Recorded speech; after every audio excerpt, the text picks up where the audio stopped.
और लखनऊ से बड़ी खबर है। सूफियान पर 25,000 के नाम घोषित। सूफियान ने निधि को छत से धक्का देकर हत्या की थी। निधि गुप्ता का हत्यारा अभी भी पुलिस की गिरफ्त से दूर है। हत्या समेत जबरन धर्म परिवर्तन की धाराओं में केस दर्ज किया गया है, लेकिन हत्यारा सूफियान अभी भी पुलिस की गिरफ्त से दूर है। पुलिस की तरफ से 25,000 का इनाम घोषित किया गया है। निधि गुप्ता हत्याकांड में एक्शन लगातार देखने को मिला है, लेकिन जो आरोपी है, मुख्य आरोपी सूफियान, वो अपने परिवार के साथ फरार बताया जा रहा है। पुलिस की तरफ से 25,000 का इनाम घोषित किया गया है। सूफियान पर जबरन धर्म परिवर्तन की धाराओं में भी इस पर केस दर्ज किया गया है। और इसी खबर पर तमाम जानकारी के साथ में लखनऊ से संवाददाता अविनाश सिंह हमारे साथ जुड़ गया। अविनाश, निधि गुप्ता हत्याकांड के बाद से ही आरोपी सूफियान लगातार फरार बताया जा रहा है। अभी तक पुलिस को इसमें कोई कामयाबी नहीं मिली है। हालांकि 25,000 रुपए का इनाम घोषित किया गया पुलिस की तरफ से। बिल्कुल, देखिए, घटना के बाद से ही सूफियान फरार है अपने परिवार के साथ। हालांकि उसको पकड़ने के लिए पुलिस की 9 टीमें लगाई गई हैं, लेकिन अभी तक सूफियान पुलिस के हाथ नहीं लग सका है। और यही वजह रही कि कल रात में ही लखनऊ पुलिस की तरफ से सूफियान के ऊपर 25,000 रुपए का इनाम भी घोषित कर दिया गया है। क्योंकि देखा जाए तो सीधा आरोप सूफियान पर है कि उसने निधि को चौथी मंजिल से धक्का दिया, जिसके बाद नीचे गिरने के बाद निधि की मौत हो गई। और देखिए, एक बहुत ही गंभीर आरोप सूफियान और उसके परिवार पर यह भी है कि पहले ये निधि का धर्म परिवर्तन कराना चाह रहे थे, और इन्हीं दोनों गंभीर हत्या और जबरन धर्मांतरण के मामले में सूफियान के खिलाफ मुकदमा भी दर्ज किया गया है। लेकिन चूंकि अभी उसकी गिरफ्तारी नहीं हो सकी है, पुलिस उसे ढूंढ रही है, लेकिन उससे पहले उसको पकड़ने के लिए पुलिस ने उस पर 25,000 रुपए का इनाम भी घोषित कर दिया है। ठीक है अविनाश, बहुत बहुत शुक्रिया आपका तमाम सारी जानकारी के लिए। तो 25,000 रुपए का इनाम सूफियान पर घोषित किया गया। अपने परिवार के साथ में घटना के बाद से लगातार फरार बताया जा रहा है। 9 टीमें लगाई गई हैं सूफियान की तलाश में। 25,000 का इनाम हालांकि पुलिस की तरफ से अब घोषित किया गया, लेकिन आरोपी अभी भी पुलिस की गिरफ्त से दूर बताया जा रहा है। आपको बता दें कि सूफियान ने निधि को छत से धक्का दे दिया था, जिसके बाद हत्या का आरोप परिजनों की तरफ से लगाया गया था और साथ ही साथ धर्म परिवर्तन की धाराओं में भी केस दर्ज किया गया सूफियान पर।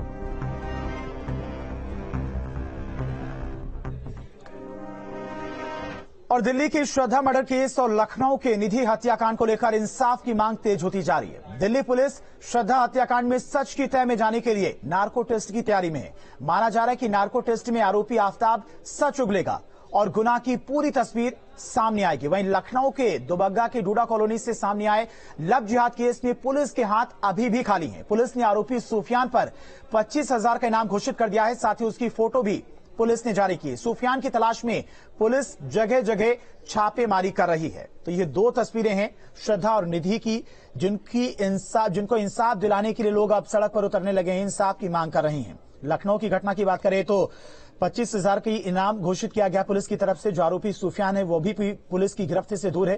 पहली तस्वीर में श्रद्धा के मर्डर केस की अगर बात की जाए तो पुलिस अब नार्को टेस्ट की तैयारी में है। बताया जा रहा है कि नार्को टेस्ट के बाद जो आरोपी आफताब है वो सच उगलेगा। तो निधि और श्रद्धा को इंसाफ दिलाने की मांग अब तेज होने लगी है। आरोपी आफताब का नार्को टेस्ट होगा। दूसरी तरफ लखनऊ की घटना की बात करें तो आरोपी सूफियान अभी पुलिस की गिरफ्त से दूर है। हालांकि 9 टीमें लगाई गई हैं सूफियान को पकड़ने के लिए। 25,000 का इनाम भी घोषित कर दिया गया, लेकिन घटना के बाद से सूफियान अपने परिवार समेत फरार बताया जा रहा है। तो ये 2 तस्वीरें आपको दिखा रहे हैं दिल्ली और लखनऊ की, जहां पर जघन्य अपराध हुआ था। दिल्ली की घटना की बात करें तो निधि के आफताब, श्रद्धा के आफताब ने बेहद ही बेरहमी से कत्ल किया था, जिसके बाद इस पूरे मामले का खुलासा पुलिस की तरफ से किया गया और उसी के बाद से आफताब पुलिस की कस्टडी में है। लगातार उससे पूछताछ भी की जा रही है।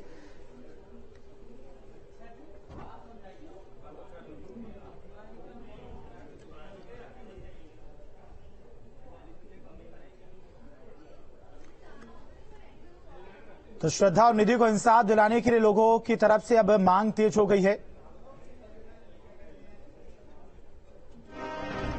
और बड़ी खबर आपको बता दें, अवैध धर्मांतरण को लेकर सीएम योगी सख्त हैं। अवैध धर्मांतरण के अब तक 291 मामले दर्ज किए गए हैं। मामलों में अब तक 500 से ज्यादा गिरफ्तारी हो चुकी है और 150 मामलों में जबरन धर्म परिवर्तन की बात सामने आई है। नाबालिगों के साथ धर्मांतरण के मामले में अब तक 59 मामले दर्ज किए गए हैं। बरेली जनपद में अब तक दर्ज हुए हैं सबसे अधिक मामले। तो जब से अवैध धर्मांतरण को लेकर यूपी सरकार की तरफ से कानून बनाया गया है, तब से एक्शन भी लगातार देखने को मिल रहा है।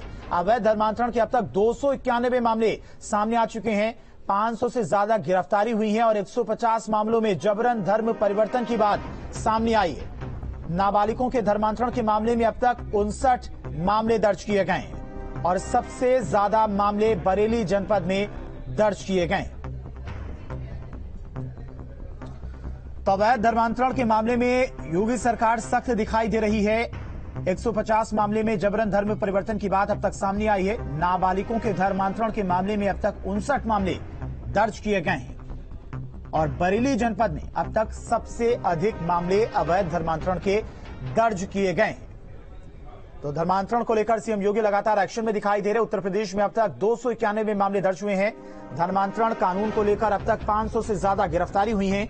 150 मामलों में पीड़ित ने कोर्ट के सामने जबरन धर्म बदलवाने की बात भी कबूली है और नाबालिगों के धर्मांतरण के मामले में अब तक 59 मामले दर्ज हैं। बरेली जनपद में अब तक सबसे अधिक मामले दर्ज हुए हैं। यूपी में दिव्यांग बच्चों का धर्मांतरण कराने वाले रैकेट का खुलासा हुआ।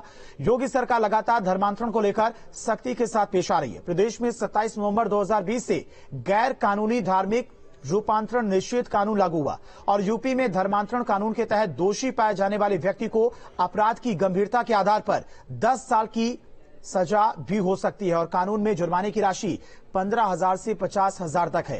अंतर धार्मिक विवाह करने वाले जोड़ों को शादी करने से 2 महीने पहले जिला मजिस्ट्रेट को सूचित करना होता है। जबरन धर्म परिवर्तन कराने पर न्यूनतम 15,000 रुपए जुर्माने के साथ 1 से 5 साल की सजा का प्रावधान है।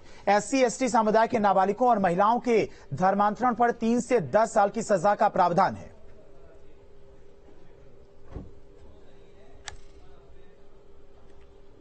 रुकते हैं यहां पर एक छोटे से